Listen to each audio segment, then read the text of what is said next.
को बोल देता हूं।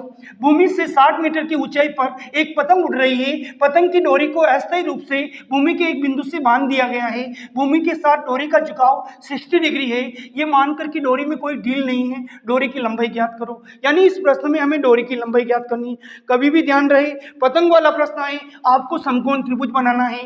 इसमें कोण का मान दे रखा है 60 डिग्री, तो हमें कोण 60 डिग्री लिखना है।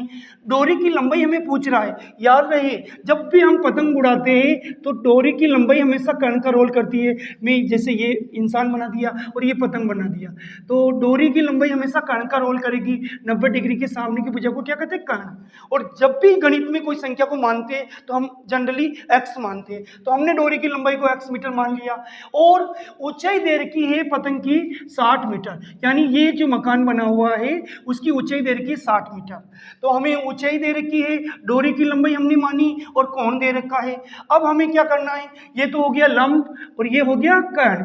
जो लंबी रेखा होती है वो लंब और समकोण के सामने की भुजा कर्ण। लंब और कर्ण का कनेक्शन कौन सा थीटा कराता है? Sine theta. के लंब साइन थीटा बराबर लंब बटे हुए कर्ण। ये चीज मैं आपको क्लियर करूं।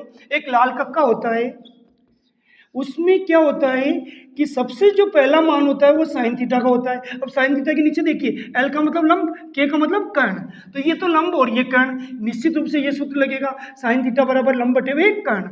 अब थीटा का मतलब होता है कोण। कोण का मान सवाल में दे रखा है 60 डिग्री, लंब का मान दे रखा है 60, इसलिए ये सवाल इंपोर्टेंट है। इसमें कोण और ऊंचाई दोनों समान है। समान संख्या वाले सवाल परीक्षा में आते हैं। तो लंब का मान दे रखा है 60 और कर्ण का मान हमने माना, यानी डोरी की लंबाई का मान हमने माना, वो कर्ण हो गया, उसका मान x माना। अब हम क्या करेंगे? सारणी हमने पहले ही सीख रखी है। साइन 60 का मान सारणी में देखेंगे, टेबल में देखेंगे त्रिकोणमिति की, तो वो मान होगा √3/2 और ये 60/x ऐसे ही। अब हम क्या करेंगे? वज्र गुणा करेंगे, क्रॉस मल्टीप्लाई करेंगे, कैंची गुणा करेंगे और अपनी बोलचाल की भाषा में कहते हैं वीडू वीडू आया, क्या क्या लाया।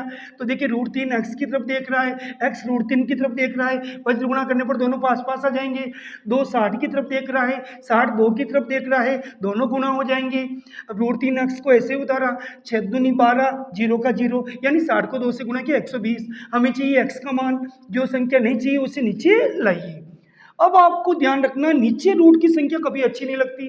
जैसे घर से निकलते ही कोई छींक दे, अच्छा नहीं लगता। बिल्ली रास्ता काट दे, अच्छा नहीं लगता। ऐसे ही रूट की संख्या नीचे अच्छी नहीं लगती, तो उसका परिमेयकरण करेंगे, यानी इस संख्या को ऊपर भी लिखेंगे और नीचे भी लिखेंगे। इससे फायदा क्या होगा? नीचे रूट वाली संख्या गायब हो जाएगी, ऊपर बचेगा 120 √3। √3 को √3 से गुणा करेंगे तो 3। कभी भी रूट वाली संख्या समान रूट वाली संख्या से गुणा होती है तो अंडर रूट का चिन्ह गायब हो जाता है, संख्या बच जाती है। अब 3 को 120 से काटेंगे, 3 एकम 3, 3 चौक 12, 0 का 0, तो आंसर आ गया 40√3। तो डोरी की लंबाई होगी 40√3।